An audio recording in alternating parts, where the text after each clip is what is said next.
Horseshoe Bay members.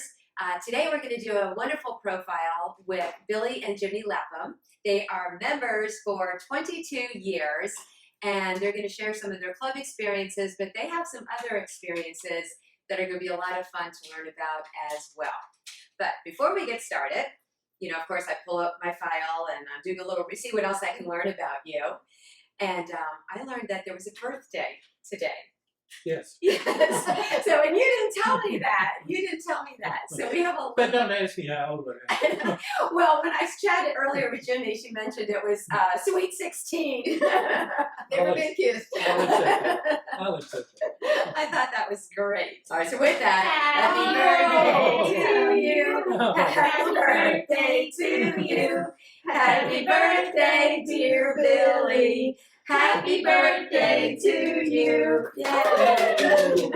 Let's start with just, where's home? I was born and raised in Brady, Texas, the same hometown as Wayne Hurd. And Brady is the heart of Texas.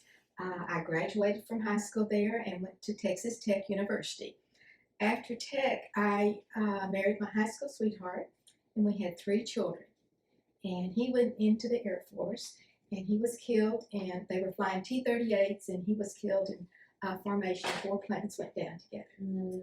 Then I married a rancher from Brownwood, and he helped raise my children. We lived 15 miles from Brownwood in the country on a ranch. And he developed tongue cancer and couldn't talk for 5 years, and he died. So I got Billy. There, they say the third's charm. Okay, I grew up in East Texas, back in the Piney Woods. The little community was called Big Sandy. And we grew up on a 160-acre farm. And back in those days, you ate what you raised or what you caught. And I went to high school there at Big Sandy. Big Sandy was famous for their Class B basketball teams. But I graduated from that school, Big Sandy, and then I took a tour in the military.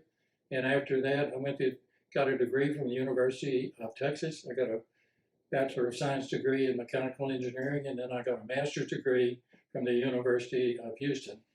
And I got married right after I graduated from school, and we had 2 children, two daughters. One of them now lives in Chicago, and one of them lives in Dallas. And I always worked on government projects, classified government projects all my life. I had 3 children, and one is in College Station. That's David, and he received the Distinguished Professor of Texas A&M University system. And then I have a daughter that's a nurse in Little Rock, Arkansas, and another daughter that's in South Carolina. Wow, wonderful. And everybody comes and visits often, I'm sure? We have a family reunion at the ranch once a year, and all of that, they all come there. That's something that they love to do, and that's all the children come there with the grandchildren and great-grandchildren. Oh, it sounds like the highlight of the year. All right, so you mentioned a few things there, Billy, for us. So we're going to circle back on a little bit of the work, but Horseshoe Bay, was Wayne Hurd how you actually came to Horseshoe Bay, or how did that happen? My mother had gone to school with Wayne Hurd, and when Wayne started the development of Horseshoe Bay, of course, everybody in Brady, Texas knew about it. And some of my friends came to Horseshoe Bay to live, and after I moved to Brownwood, some of my friends came to Horseshoe Bay and bought a home. So I've always kind of known about Horseshoe Bay. Okay. Did you know about Horseshoe Bay, Billy? Not really. Jimmie and I both lived at El Lago when I was working at the Space Center. And when I retired, we wanted to get away from the storms down on the coast. We wanted to get away from the mosquitoes and the high humidity. And then Jimmie has a ranch at Brownwood, so that made it very convenient if we moved here to be able to move back and forth to the ranch. But basically, the things that I wanted to get away from were just what I mentioned, the coast and the storms. So quite a bit of background, and you went a lot of life experiences, and then the 2 of you come together. And I know you're here 22 years, but tell us how you met. But after we went and moved to California and I started work, my wife died, and I had a brother-in-law, and we owned a condo in Winter Park. And he had gone to school with Jimmie at Brady. So he invited Jimmie to go skiing, which is that condo. And that's where we met at our ski condo in Colorado. It was love at first sight. And it still is, right? It still Yes, is. That's great. So you opened up the can of worms a little bit about the Space Center, not everybody's ordinary employment. Maybe you could chat about that for us, Billy. I went to work at the Johnson Space Center just before the Apollo program got started. And I was in charge of a team of engineers and technicians that took care of the spacesuits. And we did all the maintenance, repair of it, donning and doffing of the suits, and supporting all the test activities that spacesuits were involved in, particularly zero-G flights, chamber tests in vacuum chambers, the water test, it was called wet test, where they could practice for long times what they were going to do on the flight. So that's basically what we did. Any place that the spacesuits were going to be used, we had teams of people there to do it. Particularly interesting were the zero-G flights, which were not a lot of fun. They were called the Vomit Comet. Probably everybody has heard of that. But it's not all that it's cracked up to be. It's a lot of work, it's hard work, but it accomplishes in about 30 seconds. You get the feel for being in zero-G. Now, did you have secrets? Were you able to share with Jimmie any of this information that was happening? We could share information.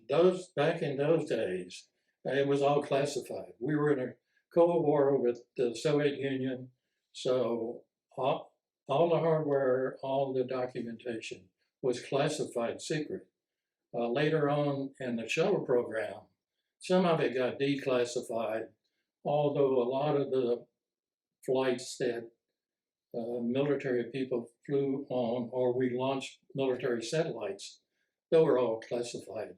And the flights that we launched military satellites on, the crew were all military officers or military astronauts. Very interesting. And you've got a couple things that you could share with us. Peyton, can you maybe help us out? And you could visit a little bit about each of these items for us? Sure.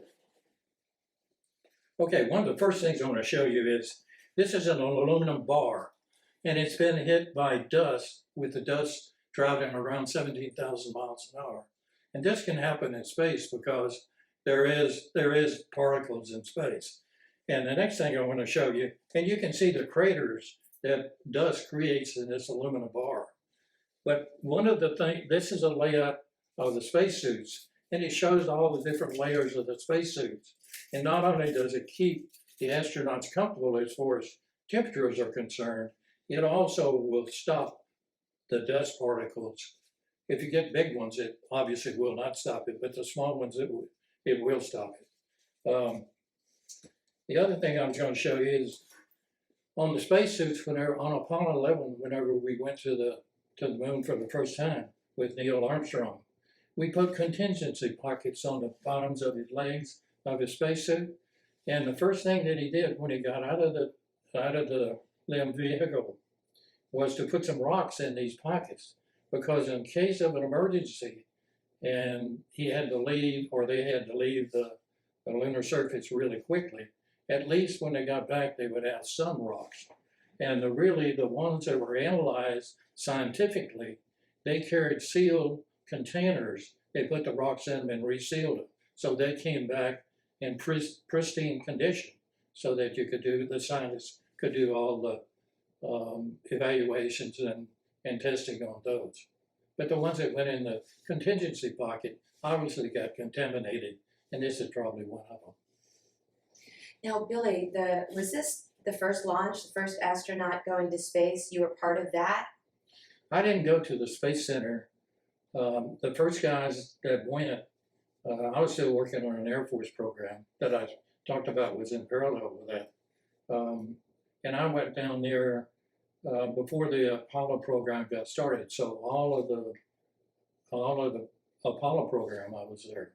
but not the first guys that got launched. Shepard was the first guy to go into an orbit, and then John Glenn after that.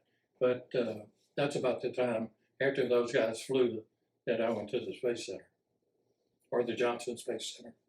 Wonderful. There were more than one Space Center. There was an Air Force Space Center also. Jimmie, do you have all these stories memorized by now? No.